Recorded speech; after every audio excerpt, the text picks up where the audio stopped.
একটা blank slide নিলাম। Blank slide নেওয়ার পর আমি একটা টেক্সট বক্স নিয়ে নিচ্ছি।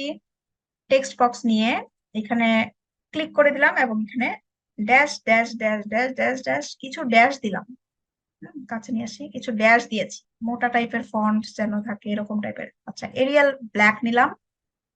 এরিয়াল ব্ল্যাকটা সিলেক্ট করলাম, এরিয়াল ব্ল্যাক। এখন এখান থেকে যাব ফরম্যাটে। এই যে টেক্সট ফরম্যাট যে আছে, এখান থেকে যাব টেক্সট ইফেক্টে।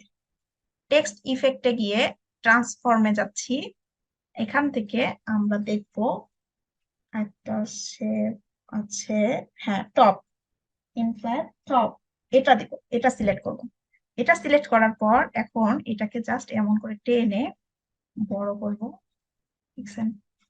রাইট বাটন ক্লিক করে চলে যাব ফরম্যাট, টেক্সট ইফেক্ট। শেপ না কিন্তু, টেক্সট ইফেক্টে যাচ্ছি। টেক্সট ইফেক্টে যাচ্ছি।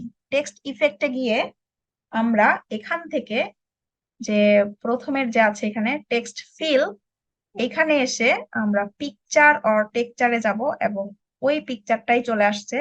আমরা আবার অন্য যদি পিকচার নিতে চাই তাও এখান থেকে নিতে পারবো, যে কোনো একটা অন্য টাইপের পিকচারও নিতে পারবো। এটা নিয়ে এবার দেখেন চলে আসলো। এন্ড এখন আমরা কি করব, এটাতে রাইট বাটন ক্লিক করে ফরম্যাট ব্যাকগ্রাউন্ডে আসলাম এবং এখান থেকে আমাদের যে কোনো ইচ্ছা কালার নিতে পারি। সলিড কালারে গিয়ে ব্ল্যাক করে দিই, অথবা অন্য একটা গোলাপি বানানো করে দিলাম, অথবা অন্য কিছু আরো যদি কিছু ভালো লাগে সেটা করে দিলাম। এবং স্লাইড শো যদি করি এরকম দেখা যাচ্ছে। তো প্রেজেন্টেশনের জন্য জোস কিন্তু, প্রেজেন্টেশন যে কত সুন্দর সুন্দর সুন্দর ভাবে করা যায় দেখলে অবাক হয়ে যাবেন।